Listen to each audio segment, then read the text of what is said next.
Spider-Man and the Boys universe, a fascinating clash of morality, power, and ideology. What would happen if Peter Parker, the friendly neighborhood hero, found himself in a world dominated by corrupt superheroes and a corporate machine profiting off destruction? How would his unwavering sense of justice adapt to this morally bankrupt reality? By the end of this breakdown, you'll know exactly how Spider-Man would fare in the Boys universe. Don't forget to subscribe and turn on notifications for more deep dives into intriguing scenarios like this. Let's begin by setting the stage. Peter Parker, known for his selflessness and unrelenting commitment to protecting others, suddenly finds himself in a world that superficially resembles his own. He swings through what looks like New York City, but soon notices unsettling differences. Billboards feature unfamiliar superheroes promoting energy drinks and colognes. The streets are quieter than usual, not because crime is under control, but because fear and disillusionment have paralyzed the city. This isn't his home, it's the world of the Boys. In this universe, superheroes aren't selfless protectors. They are celebrities, backed by Vought International, a mega corporation that treats heroism as a business. Their exploits are staged, their battles often planned for media coverage, and their morality compromised. Peter quickly realizes the extent of the corruption when he witnesses a staged rescue for a television broadcast. A lower-tier hero stages a mugging, defeats the criminal, and then leaves without addressing the chaos caused by their actions. Peter's instincts push him to intervene, but he's warned off by the hero, who casually mocks him for taking his role too seriously.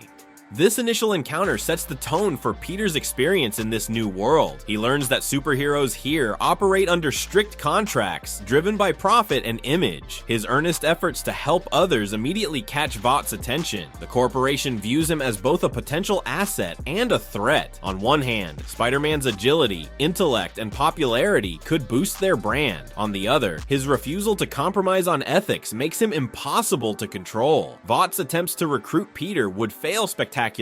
Unlike the heroes in The Boys, Spider-Man isn't motivated by money or fame. He turns down offers to join the Seven, even when they promise lucrative contracts and national fame. This rejection paints a target on his back. Homelander, the most powerful and dangerous hero in this world, begins to view Spider-Man as a nuisance. Peter's interactions with Homelander and Vought's other heroes reveal stark contrasts between their approaches to power. Homelander sees his abilities as justification for dominance, treating ordinary people as insignificant. Peter, by contrast, operates on the belief that power comes with responsibility. This philosophical clash would inevitably lead to conflict, as Homelander's ego cannot tolerate Spider-Man's independence or growing popularity. Spider-Man's presence would also disrupt the dynamics within Vought. Starlight, one of the few morally inclined heroes, would likely ally with Peter. His example could inspire her to take a more active stance against Vought's corruption. Queen Maeve, disillusioned and weary of Vought's control, might also find Spider-Man's presence a source of hope. Their potential alliances would shift public perception, presenting Spider-Man as a hero who genuinely cares for the people. The media controlled by Vought would portray Spider-Man as a threat. News anchors would label him a vigilante and a menace, echoing his experiences back in his home universe. The difference here, however, is the scale of the propaganda machine. With Vought's resources, they would fabricate incidents to discredit him, painting him as reckless and dangerous. This smear campaign would force Peter to work even harder to prove his intentions, increasing the emotional and physical toll on him. Peter's encounters with the Boys themselves would add another layer of complexity. Billy Butcher, the group's leader, would view Spider-Man with suspicion. His hostility towards superheroes, born from personal trauma and a deep mistrust of power, would initially prevent any meaningful collaboration, but as Peter's actions consistently demonstrate his integrity, Butcher might begrudgingly accept him as an ally. Their alliance would likely remain tense, with Butcher pushing for brutal measures while Peter insists on non-lethal methods. Spider-Man's intellect would make him an invaluable asset to the Boys. His scientific expertise could aid in developing countermeasures against Supes, particularly Homelander. Additionally, Peter's connections to the people and his ability to gather information while patrolling would give the Boys an edge in their fight against Vought. The climax of Spider-Man's journey in the Boys universe would inevitably involve a confrontation with Homelander. Homelander's combination of super strength, heat vision, and near invincibility makes him one of the most dangerous beings in this universe. However, Spider-Man's agility, reflexes, and strategic thinking give him a unique advantage. In his home universe, Peter has faced beings with powers comparable to Homelander's, such as Electro, the Green Goblin, and Venom. His experience in outsmarting and defeating such foes would serve him well. Homelander's arrogance would likely be his downfall. While Homelander relies on brute strength and intimidation, Spider-Man's quick thinking and resourcefulness would allow him to exploit weaknesses in his opponent's approach. By luring Homelander into an environment that neutralizes his flight advantage or using tech to counter his heat vision, Spider-Man could level the playing field. As Spider-Man prepares to return to his universe, his impact on the boys' world becomes evident. His presence inspires others to question the status quo. Heroes like Starlight and Queen Maeve find renewed determination to challenge Vought. Ordinary citizens who once saw superheroes as untouchable idols begin to demand accountability. If this scenario fascinated you, let us know in the comments how you think Spider-Man would fare against other universes' heroes. Don't forget to like this video and subscribe for more thought-provoking analyses of your favorite characters and stories. See you next time.